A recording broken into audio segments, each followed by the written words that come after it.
Madame la présidente, monsieur le ministre, monsieur le président de la commission des lois, mes chers collègues, depuis maintenant de nombreux mois, nous sommes confrontés à une situation inédite et anxiogène, à la fois parce que les informations sont souvent contradictoires et parce que, surtout, des dizaines de milliers de nos concitoyens ont été touchés ou le sont encore, tandis que plus de 32 000 personnes sont décédées. Malheureusement, le virus est toujours présent, comme en témoignent les indicateurs de suivi épidémiologiques qui ne sont pas bons dans de nombreux territoires. Cette épidémie n'est pas derrière nous.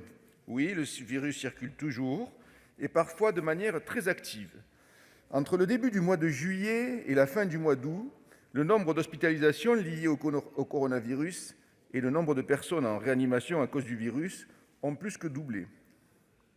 La loi du 9 juillet 2020 organisant la sortie de l'état d'urgence sanitaire a instauré un régime transitoire applicable jusqu'au 30 octobre prochain.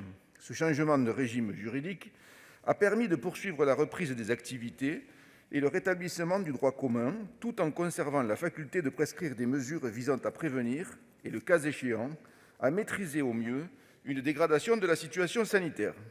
Néanmoins, la reprise généralisée des activités amplifie la recrudescence des cas d'infection au Covid-19 et cela risque de se poursuivre dans les semaines prochaines.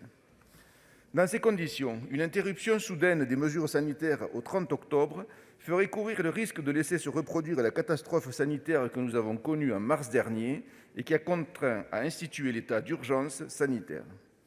Le Gouvernement estime indispensable de conserver, dans les prochains mois, des facultés d'intervention suffisantes pour assurer la continuité de la gestion de crise et prévenir une dégradation de la situation. Dans son avis du 12 septembre, et au regard de l'évolution actuelle et prévisible de l'épidémie au cours des prochains mois, le Conseil scientifique a également jugé indispensable de proroger le régime transitoire institué à la sortie de l'état d'urgence sanitaire pour une période de 5 mois. À cette fin, le projet de loi initial prévoit de proroger la période de sortie de l'état d'urgence sanitaire jusqu'au 1er avril 2021. Toutefois, je me félicite que lors de l'examen en commission, cette date ait été considérée trop lointaine et que la commission l'ait ramenée de 5 à 3 mois. En effet, compte tenu tant de la nature et de l'intensité des mesures de restriction susceptibles d'être prescrites que de l'évolution rapide de la situation sanitaire, l'intervention régulière du législateur s'impose afin de lui permettre de s'assurer de la nécessité et de la proportionnalité des prérogatives confiées à l'exécutif.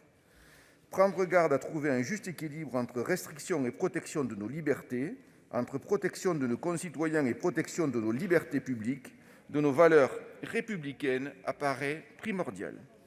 Avant de conclure, je voudrais à cette tribune avoir une pensée pour les nombreuses familles qui ont connu un deuil ou qui, en ce moment même, s'inquiètent pour l'un des leurs. Je pense aussi à tous les soignants, au personnel de toutes catégories, qui sont en première, en deuxième ou en troisième ligne, qui l'ont été, qui le sont à nouveau et, hélas, le seront encore si nous ne faisons rien. Monsieur le ministre, mes chers collègues, soucieux de concilier la nécessité de faire face à la pandémie qui nous frappe et le respect des libertés individuelles et publiques, notre groupe votera ce texte ainsi modifié et enrichi en commission.